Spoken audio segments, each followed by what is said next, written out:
राम सिमर पछताएगा मन, राम सिमर पछताएगा, राम सिमर पछताएगा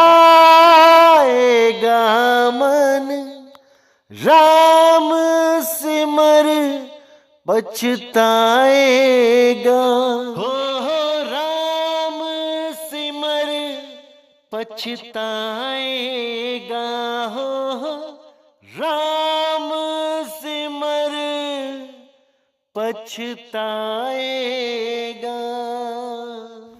नमस्कार मेरे प्यारे भाइयों, मेरे परम पिता परमात्मा के प्यारे जीव हंसों, मैं बंदी छोड़ से यही अरदास करता हूं कि आप सब मेरे भाइयों का विवेक पहले से ज्यादा और ज्यादा से ज्यादा बढ़ता ही जाए और ऐसी कोई दुविधा ना रहे जो मेरे भाइयों को 1% भी भ्रम में डाल पाए। ऐसी अपार दया हो जाए उस बंदी छोड़ की कि एक एक चीज मेरे भाइयों को ऐसी समझ में आने लग जाए कि कोई भ्रम बाकी ही ना रहे। मैं बस यही अरदास करता हूं उस परमपिता परमात्मा से, उस कुल के मालिक बंदी छोड़ से। तो मेरे भाइयों, आज जो इंपॉर्टेंट मुद्दा है वो ये है कि बहुत से लोग, आपको पता है, इस पंथ में घुस चुके हैं जो मिलावट करने की पूरी कोशिश में हैं। लेकिन पिछला सत्संग सुनने के बाद बहुत से भोले जीव जिनको इन लोगों ने भरमा लिया था, परमात्मा ने उनको विवेक दिया और वो वापस आ गए, घर वापसी हो गई। लेकिन इसका मतलब ये नहीं कि बाजी जीत गए, अभी जंग और बाकी है।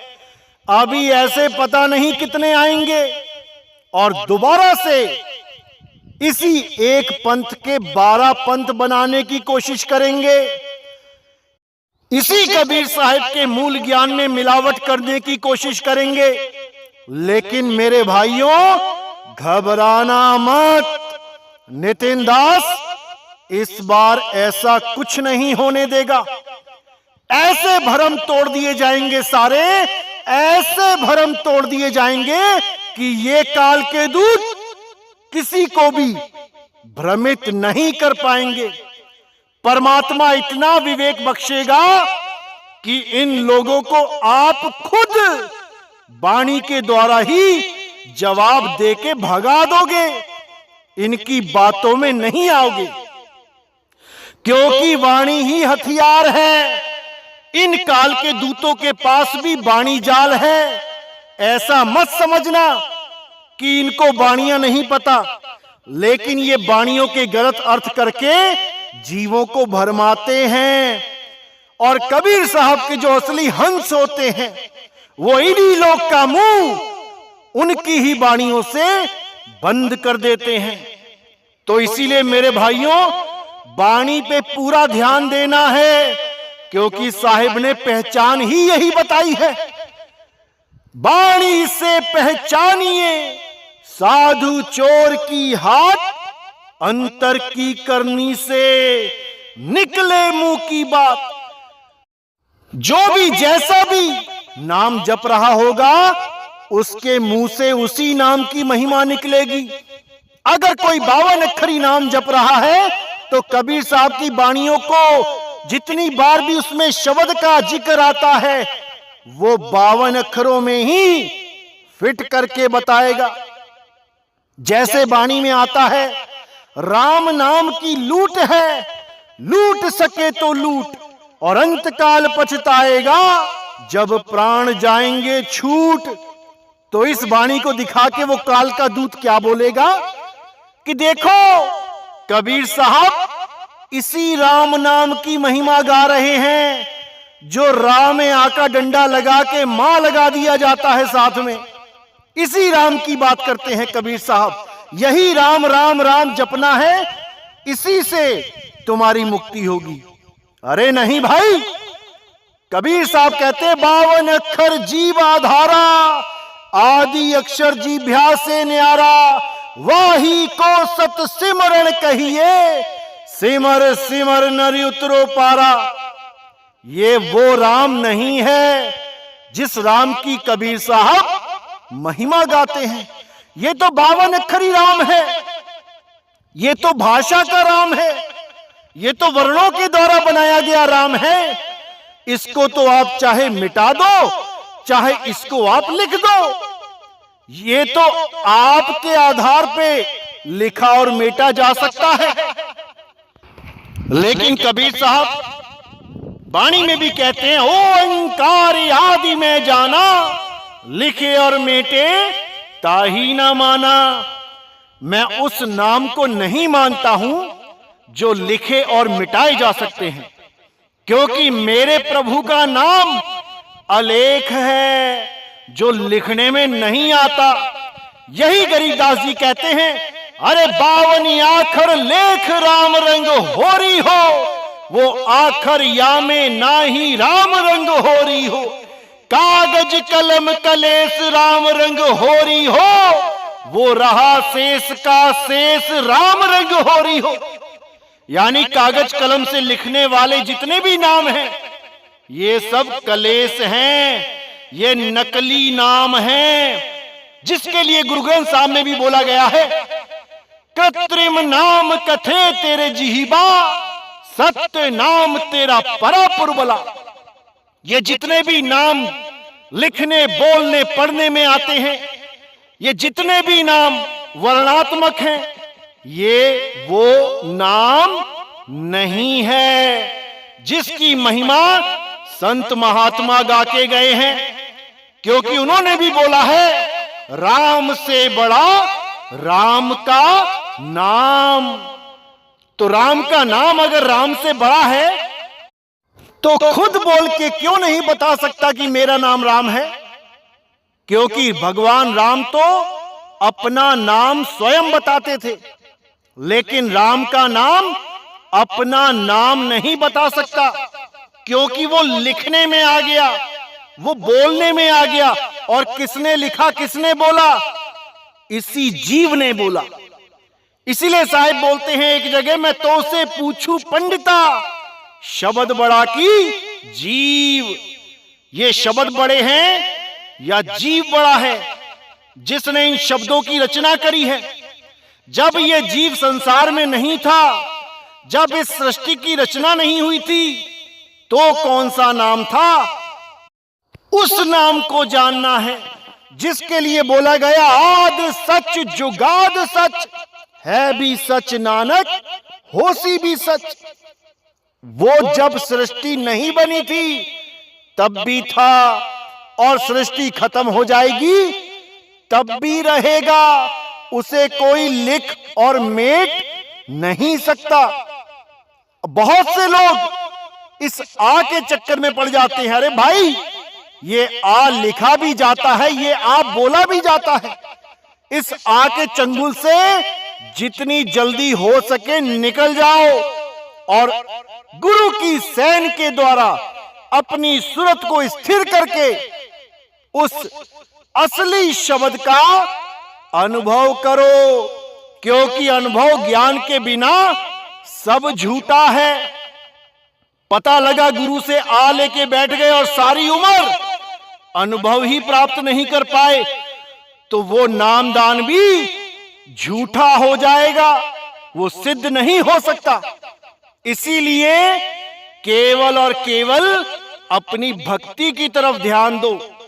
जो गुरु ने बताया है, जो सैन गुरु ने दी है, वहां पे सूरत को तानो, निशाना मारो, सीधा मारो, सीधा निशाना लगेगा। गलती से भी इधर उधर निशाना नहीं होना चाहिए। अगर निशाना इधर उधर हो गया तो मेरे भाई, ये इंसानी जन्म बर्बाद हो जाएगा और वापस उसी 184 में जाना पड़ेगा। जिस 84 को बड़ी मुश्किल से भुगत के आज इंसान चोले में पहुंचे हो, इसकी कदर कर लो मेरे भाई। और जितने भी ये काल के दूत बैठे हैं, तुम्हारे निशाने को लक्ष्य से हटाने के लिए इनकी मंशा कभी पूरी मत होने देना। अगर तुम्हारा निशाना उस लक्ष्य से हट गया तो मेरे भाई ये काल के दूत तुम्हें छोड़ेंगे नहीं। जम के दूत आके पकड़ के तुम्हें गर्भ में डालेंगे, गोते लगाएंगे, कोई बचाने वाला नहीं होगा। केवल और केवल वो ही बचेगा जो अपनी सूरत को अपने लक्ष्य पे रखेगा। चांद पे चकोर की नजर होती है जैसे, बीच में कुछ नहीं आना चाहिए, क्योंकि ये काल के दूत बहुत भरमा रहे हैं आजकल लोगों को कि सीधे विहंगम चाल से आप वहां नहीं पहुंच पाओगे। आपको 52 अक्षरी नाम जपना ही पड़ेगा। और आपको बोलेंगे, मैं 1000 जगह प्रमाण दे सकता हूं कि 52 अक्षरी नाम जपना पड़ेगा। कबीर साहब ने 52 अक्षरी नाम की महिमा गाई है। ऐसे लोगों से सावधान रहना मेरे भाइयों, सावधान रहना। मैं बिल्कुल नहीं चाहता कि आसमान से गिरते हुए तुम खजूर पे लटक जाओ। जब तक ये मूल ज्ञान तुम्हारे जीवन में नहीं आया था, तुम आसमान से ही गिर रहे थे। और जब ऐसे कालदूत तुम्हें बीच में लूटने के लिए बैठे होते हैं तो तुम खजूर पे ही लटक जाते हो। इसलिए मेरे भाई, आज की वाणी को अच्छी तरह समझ लो और अर्जुन की तरह अपना निशाना साध लो। कहां पे साध लो? अपने गुरु के द्वार पे, क्योंकि द्वार धनी के पड़े रहो, धक्का धनी का खाओ, और कब हूं धनी निवाजी हैं, जो दर छाड़ ना जाओ।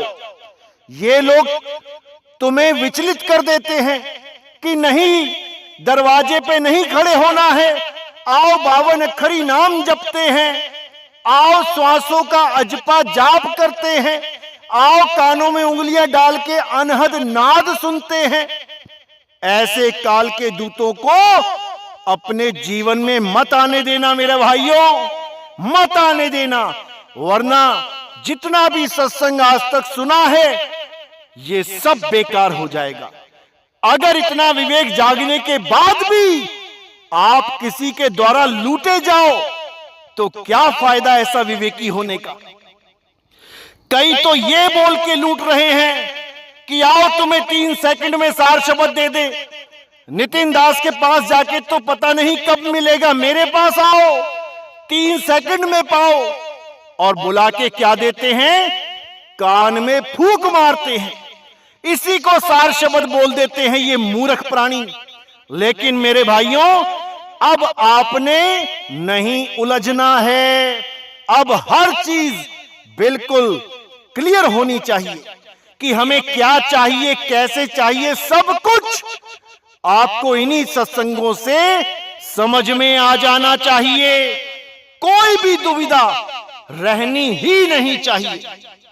तो आज का सत्संग जिस वाणी पे करेंगे, बहुत सुंदर वाणी है मेरे भाइयों। अगर ये वाणी आपने समझ ली तो कोई काल का दूत आपको भरमा नहीं सकता। अर्जुन की तरह आपका निशाना सीधे सार शब्द पे होगा और बीच में कोई अड़चन नहीं आएगी। लेकिन उसके लिए आपको पूर्ण विश्वास के द्वारा उस लक्ष्य को साधना होगा जिस लक्ष्य की बात बंदी छोड़ कबीर साहब इस वाणी में कर रहे हैं। तो क्या कहती है वाणी? निशाना कोई मारे संत सुजान, निशाना कोई मारे संत सुजान। मूल कमल गणपति का वासा, ब्रह्मा इंद्री जान। नाभि कमल में विष्णु विराजे, 3 तार एक मान। अब बिल्कुल क्लियर कर दिया यहां वाणी में कि निशाना कोई मारे संत सुजान। कि सूरत का निशाना सीधे शब्द गुरु पे होना चाहिए। शब्द गुरु के अलावा और कहीं भी ये सूरत होनी ही नहीं चाहिए। ना किसी 52 अक्षरी मंत्रों में, ना श्वासों के अजपा जाप सोहंग सोहंग करते हैं उसमें, ना कोई कान में उंगलियां डाल के अनहद नाद सुनते हैं उसमें। ये तीनों ही मार्ग भटकाने वाले हैं, इनसे बाहर निकल जाना है। तो कहते हैं निशाना कोई मारे संत सुजान, मूल कमल गणपति का वासा, ब्रह्मा इंद्री जान। मूल कमल में गणेश जी का वास है और उसके ऊपर इंद्री में ब्रह्मा सावित्री जी का वास है। लेकिन हमारा निशाना इन दोनों में से कोई नहीं है। इसलिए मेरे भाई और ऊपर चलो। नाभि कमल में विष्णु विराजे, 3 तार एकमान। अब नाभि कमल में कौन है? विष्णु जी हैं।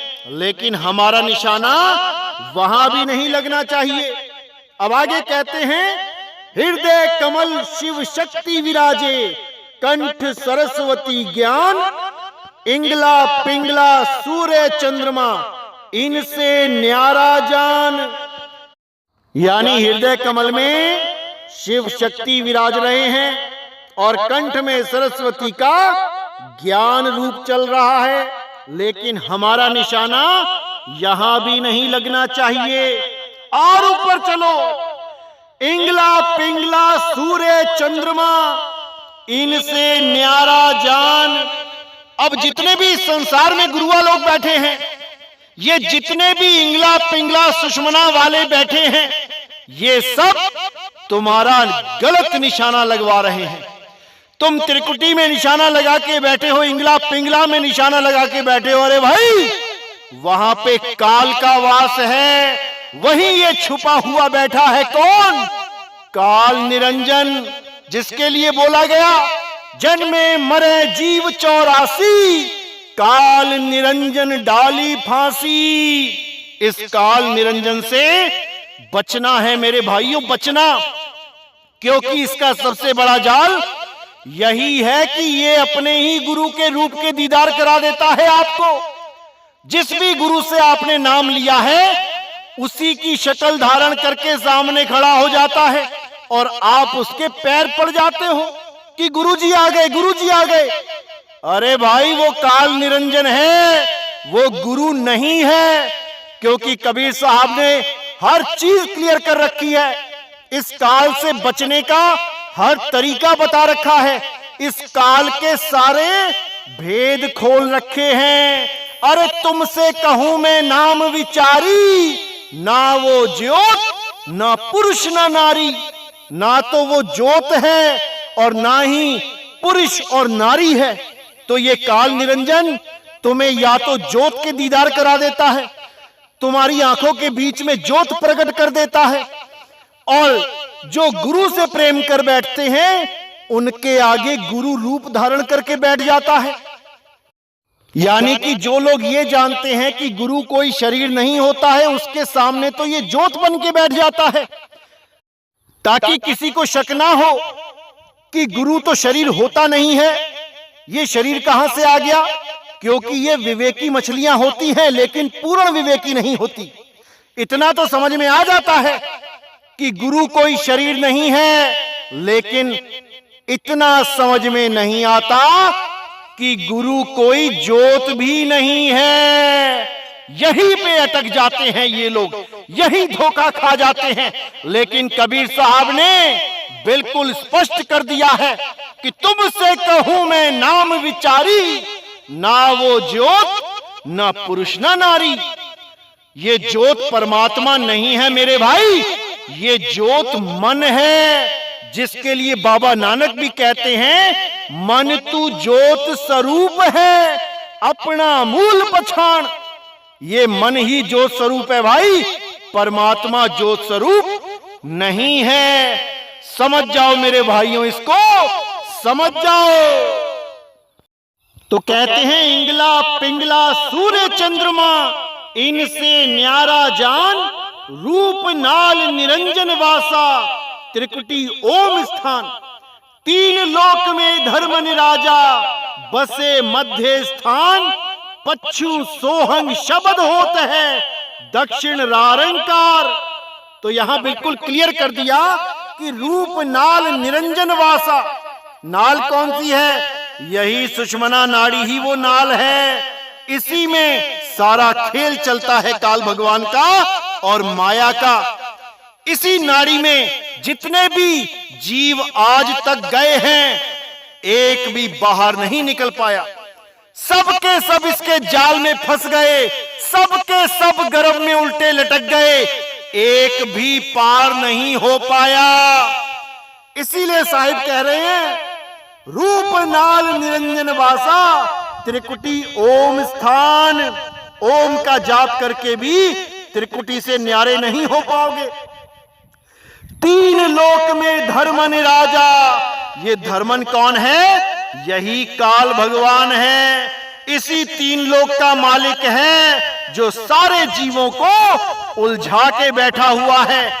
एक एक जीव के लिए ये ऐसा जाल बुन देता है कि कोई नहीं निकल सकता।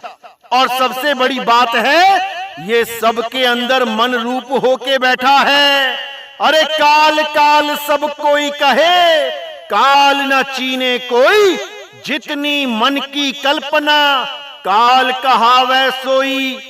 ये जितने भी काल के दूत हमारा ज्ञान सुन के और मन में मिलावट करने की सोचते हैं, असल में ये इनका जो मन है, जो मिलावट करना चाहता है, यही काल है। और ये काल के जाल में फंस चुके हैं, क्योंकि काल के हुक्म को मानने के बाद ही ये काल के दूत कहलाते हैं। अगर ये उस काल का हुक्म ना माने और केवल गुरु की बात पे यकीन कर ले, तो इनका कल्याण जरूर हो जाएगा। लेकिन ये काल के दूत मान बढ़ाई के चक्कर में ये पंथ में मिलावट करते हैं। अपनी जय जयकार कराने के चक्कर में ये नाम में मिलावट करते हैं, और उसके बाद इनकी वो दुर्गति होती है कि परमात्मा भी इनकी मदद नहीं करता। क्योंकि अगर ये अपना नुकसान करते होते केवल, तब भी परमात्मा इनकी मदद कर देता, इनको सही रास्ता दिखा के। लेकिन ये परमात्मा के जीवों को भटकाते हैं, इसलिए परमात्मा इनकी कभी मदद नहीं करता। जन्मों जन्मों तक ये लोग गर्भजून में उल्टे लटकते हैं। जन्मों जन्मों तक ये गधे सुअर की जून पाते हैं और डंडे खाते हैं। जन्मों जन्मों तक ये बैल की जून पाते हैं और हल जोतते हैं। और किसान जब लाठियां चलाता है तो अपनी खाल को भी नहीं रगड़ पाते। ऐसी हालत हो जाती है इन लोगों की, केवल इसलिए क्योंकि ये परमात्मा के जीवों को भटकाने का काम करते हैं।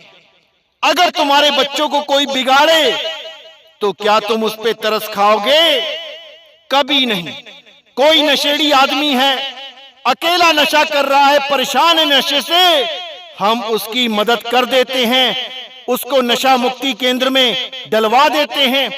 लेकिन अगर वही नशेड़ी दूसरों को भी नशा बांटने लग जाए तो उसको सीधे पुलिस के हवाले करते हैं, उसको सीधे जेल में ठोकते हैं, उस पे दया नहीं करते। पंजाब में तो एक नशेड़ी का गांव वालों ने मिलके हाथ ही काट दिया।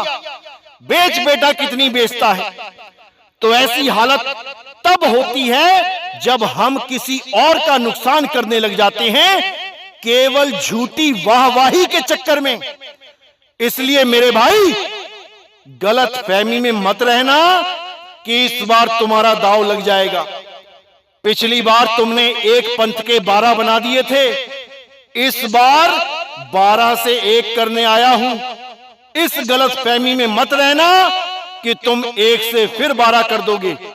ये आखिरी चेतावनी है नितिन दास की तरफ से। अभी समय है, सुधर जाओ। तो आगे क्या कहते हैं वाणी में? तीन लोक में धर्म निराजा, बसे मध्य स्थान। मध्य स्थान का मतलब क्या है? इंगला इधर, पिंगला उधर और मध्य में सुषमना है। इसी सुषमना में ये धर्म राजा बैठा हुआ है।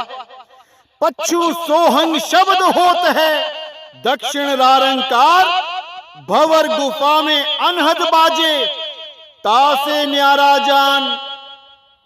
पश्चिम दिशा में सोहंग शब्द की आवाज हो रही है और दक्षिण दिशा में रारंकार की आवाज हो रही है, और भवर गुफा में जो अनहद बाजा बज रहा है उस पे भी निशाना नहीं लगाना है, उससे न्यारा जान, उससे भी न्यारा हो जाना है।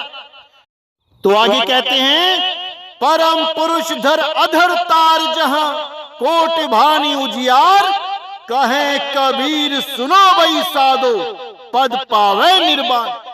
यानी सीधे साहिब ने निशाना कहां बताया? अधर तार। जिसके लिए बोला अधर तार तानिए, रेचक कुंभक पूरक को ढंग नाही, अरे पड़े गुने वाद करे कबहु नाही मानिए, श्वासा का जाप करे झूठ सो बखानिए, अक्षर पार नी अक्षर भरपूर है, कहे कबीर सत्य कर मानिए। अब यहां पे साहिब ने बोला कि अक्षर पार नी अक्षर भरपूर है। अब लोगों ने इसको क्या बना दिया कि तुम्हें पहले अक्षर जपने पड़ेंगे, अक्षर जपोगे, जपते जपते जपते जब पार जाओगे तब तुम्हें वहां नी अक्षर मिलेगा। ऐसा मूर्ख बनाते हैं ये लोग कि क्या बताऊं। लेकिन मेरे भाइयों, इस बार आपने मूर्ख नहीं बनना है। नितिन दास आपको विवेकी बनाने आया है, और पूर्ण विवेक जिस दिन आपका जाग गया, आप स्वयं नितिन दास हो जाओगे। उसके बाद तुम्हें बताने की जरूरत नहीं पड़ेगी कि क्या सही है और क्या गलत है। तुम्हारे अंदर ऐसा ज्ञान भर दिया जाएगा कि तुम खुद अपना भला और अपना बुरा समझ पाओगे, किसी के अधीन नहीं रह जाओगे। इसलिए मेरे भाई, अपना निशाना कभी चूकने मत देना। ये जितना मर्जी जोर लगा लें कि अक्षर तो जपना पड़ेगा, बिल्कुल बात मत मानना मेरे भाई। पता नहीं कौन से मिनट, कौन से सेकंड ये काल निरंजन तुम्हारे प्राण खत्म कर दे, तुम्हारी सांसें खत्म कर दे, और तुम जहां तुम्हारी सूरत लगी होगी तुम वहीं चले जाओगे। इन लोगों का कुछ नहीं जाएगा, भटकोगे केवल तुम। इसलिए मेरे भाइयों, कोई कितना ही जोर लगा ले कि नाम तो जपना पड़ेगा, 2.5 अक्षर का नाम जपना पड़ेगा, अरे नहीं भाई, नहीं जपना है।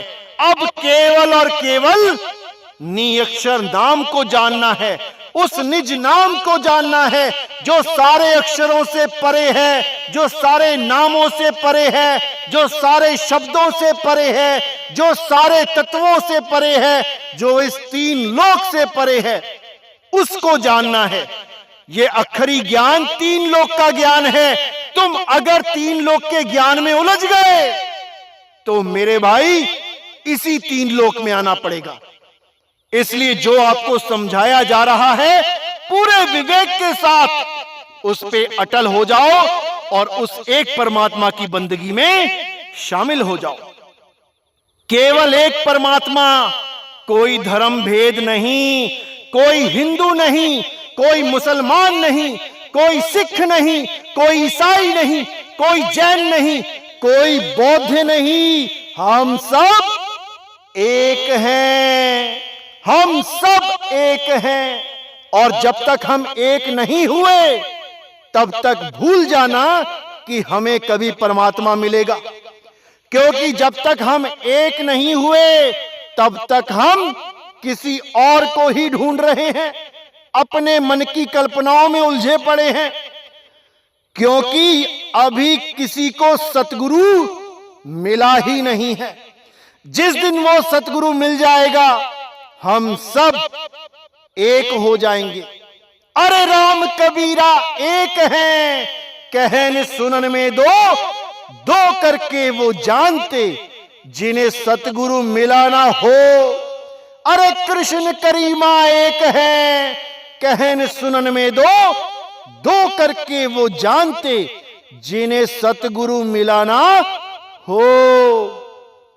इसलिए मेरे भाइयों, इन भेदभाव को त्यागो, इन शरीरों से ऊपर उठो, उस आत्मदेव को पहचानो जो आत्मदेव लिखने बोलने पढ़ने में नहीं आता। सारी दुनिया के अक्षर उसके द्वारा ही लिखे जाते हैं, बिना उसके कोई अक्षर नहीं आ सकता। सारी दुनिया के अक्षर उसके द्वारा ही बोले जाते हैं, बिना उसके कोई बोल भी नहीं सकता। सारी दुनिया की भाषाएं उसके द्वारा ही उत्पन्न होती हैं, बिना उसके कुछ भी उत्पन्न नहीं हो सकता। इसलिए मेरे भाई, उस आत्मदेव को जानो जिसके लिए कृष्ण जी ने बोला कि हे अर्जुन, इस आत्मा को ना तो कोई शस्त्र काट सकता है, ना अग्नि जला सकती है, ना वायु इसको सुखा सकती है, ना ही जल इसे भिगो सकता है। उस आत्मदेव को जानो। और मुझे दुख के साथ कहना पड़ रहा है कि बहुत से संतों के सत्संग जब आप लोग मुझे भेजते हैं और उसमें यह बात बोली जाती है कि आत्मा को ठंड लग गई, आत्मा को गर्मी लग गई, आत्मा को जाड़ा लग गया, आत्मा को ये हो गया। अरे भाई, आत्मा को कुछ नहीं होता। अगर आत्मा को कुछ होने लग जाए तो फिर एक दिन ऐसा भी आएगा कि आत्मा मर गई, फिर क्या करोगे तुम? इस अज्ञान से बाहर निकल जाओ। आत्मा को कभी कुछ नहीं होता, आत्मा को कोई काट मार नहीं सकता। अरे इस जीव को नहीं मार सकता कोई, इस जीव को नहीं कोई काट सकता। कबीर साहब कहते हैं, जीव सोई जो जुग जुग जीवे, उत्पत परलय माही, देह धरे भर में 84, निर्भय कबहू नाही। देह धरे, देह को जीव धारण करता है। देह को काट सकते हो पर जीव को नहीं काट सकते। क्यों नहीं समझ में आता? मैं हैरान हो जाता हूं। इतने सत्संग मैंने कर दिए, लेकिन आज भी इन लोगों का ये हाल है कि क्या बताऊं। तो मेरे भाइयों, पूर्ण विवेकी बनना है, हर चीज को समझना है, हर चीज को, ऐसी कोई चीज ना रह जाए जो आपको भ्रम में डाल पाए। इसलिए मेरे भाइयों, केवल और केवल विवेकी बनना ही आपके मनुष्य जन्म का लक्ष्य है। डॉक्टर बनना, इंजीनियर बनना, साइंटिस्ट बनना, एमएलए बनना, पीएम बनना, ये लक्ष्य नहीं है। ये तो पेट के धंधे हैं। असली लक्ष्य है कि अज्ञान को त्याग के, ज्ञान को अपना के, उसको प्रैक्टिकल करके अनुभव ज्ञान अर्जित करो। विवेक के द्वारा ही ये सब हो सकता है। बिना विवेक का मानवा वाको पशुआ जान। पशु के समान होता है वो जिसका अपना विवेक नहीं होता। और नितिन दास आपको विवेकी बना के छोड़ेगा, बना के छोड़ेगा। तो मेरे भाइयों, आज का सत्संग यहीं समाप्त करते हैं और अगला सत्संग इन काल के दूतों के सिर पे हथौड़े का काम करेगा, क्योंकि ऐसी वाणी खोली जाएगी कि इनकी हालत खराब हो जाएगी। तो मेरे भाइयों, अब मैं आपसे विदा चाहता हूं और अगला सत्संग बहुत जल्दी आएगा। तब तक के लिए मुझे विदा करें। बोलिए सतगुरु बंदी छोड़ सतगुरु सत्य कबीर साहिब की सदा ही जय हो, सदा ही जय हो। मेरे मालिक की साहिब बंदगी सतनाम।